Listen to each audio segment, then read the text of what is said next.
Good morning students. आज हम आरती वर्णमाला कक्षा 7वीं के अध्याय 1 को पढ़ेंगे, जिसका नाम है जलाते चलो। ये एक कविता है जिसके कवि श्री द्वारका प्रसाद महेश्वरी जी हैं। कवि कहते हैं कि स्नेह और प्यार आपस में बांटना होगा, क्योंकि सारी पृथ्वी हमारा परिवार है। यही भाव रखकर हमें स्नेह के दिए जलाकर इस अंधकार अर्थात हिंसा, द्वेष, लोभ, मोह, अनीति, अराजकता को दूर करने का आग्रह कवि हमसे कर रहे हैं। तो जलाते चलो ये दिए स्नेह भर भर, कभी तो धरा का अंधेरा मिटेगा। कभी तो धरा का अंधेरा मिटेगा अर्थात स्नेह यानी प्यार के दिए भर भर के जलाते चलो, तभी तो धरा यानी पृथ्वी का अंधकार मिटेगा, अंधेरा मिटेगा।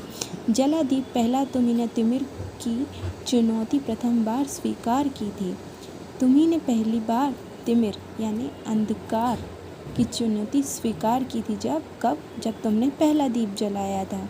तो इसका अर्थ होगा कि जब तुमने पहला दीप जलाया था तभी तो तुमने अंधकार की दी हुई प्रथम बार चुनौती स्वीकार की थी।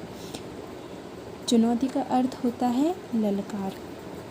तिमिर की सरित पार करने तुम्ही ने बना दीप की नाव तैयार की थी। तिमिर की सरित पार अर्थात तिमिर यानी अंधकार, सरित यानी नदी। तिमिर की सरित पार करने यानी कि अंधकार की नदी को पार करने के लिए तुम्ही ने नाव बनाकर तैयार की थी। और ये नाव कैसी थी? दीपक की नाव थी कि दीपक का यदि उजाला रहेगा तो हम अंधकार से उजाले की ओर बढ़ेंगे। बहाते चलो नाव तुम वह निरंतर, बढ़ाते चलो नाव तुम वह निरंतर, कभी तो तिमिर का किनारा मिलेगा। अर्थात कि ये जो दीपक रूपी नाव है इसको चलाते चलो, निरंतर यानी लगातार चलाते रहो, कभी तो तिमिर का किनारा मिलेगा। तिमिर अंधकार है तो कभी तो हमें अंधकार का किनारा मिलेगा, कभी तो अंधकार मिटेगा।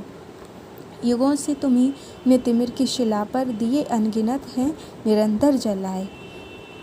तिमिर अंधकार, शिला यानी पत्थर, अनगिनत यानी असंख्य, जिसे गिना नहीं जा सकता है, बेहिसाब।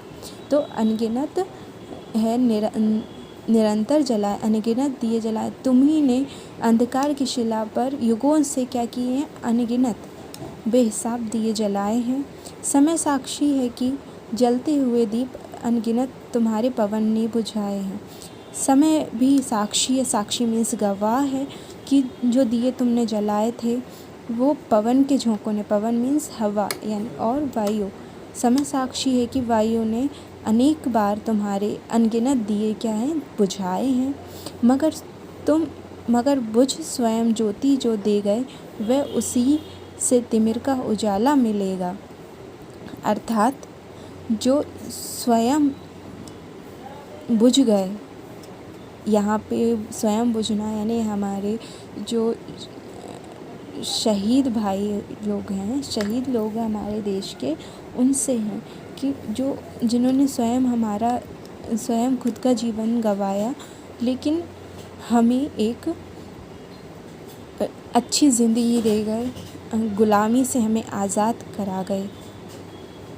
वह स्वयं तो नहीं रहे, लेकिन उन्होंने हमारे लिए एक अच्छे देश को, हमारे लिए एक अच्छा भविष्य, उज्जवल भविष्य तैयार करके दिया, हमारी उज्जवल भविष्य की नींव रखी।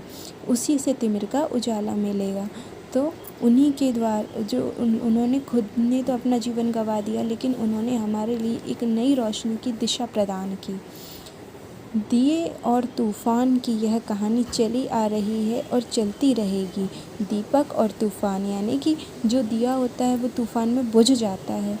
तो इसका ये अर्थ नहीं है कि हम दिया जलाना छोड़ दें, हमें लगातार निरंतर दिए जलाते रहना है। तूफ़ान आएगा, बुझाएगा, लेकिन हमें हार नहीं माननी, हमें हमारे प्रयत्न, हमारी कोशिशें करते रहना है।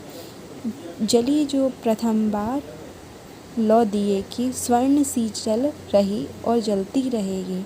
जो पहली बार जो दीपक की लौ जलती है तो आप सभी ने देखा होगा किस प्रकार दिखाई देती है, वो सोने के जैसे दिखाई देती है।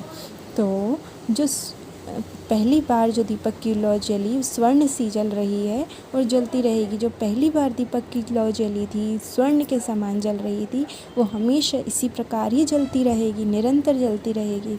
रहेगा धरा पर दिया एक भी यदि, कभी तो निशा को सवेरा मिलेगा। यदि पृथ्वी पर एक भी दिया जलता रहेगा, धरा मीन्स पृथ्वी, यदि पृथ्वी पर एक भी दिया, एक भी दीपक जलता रहेगा तो निशा यानी रात, कभी तो अंधकार रूपी रात को सवेरा मिलेगा। तो यही कविता थी। सभी से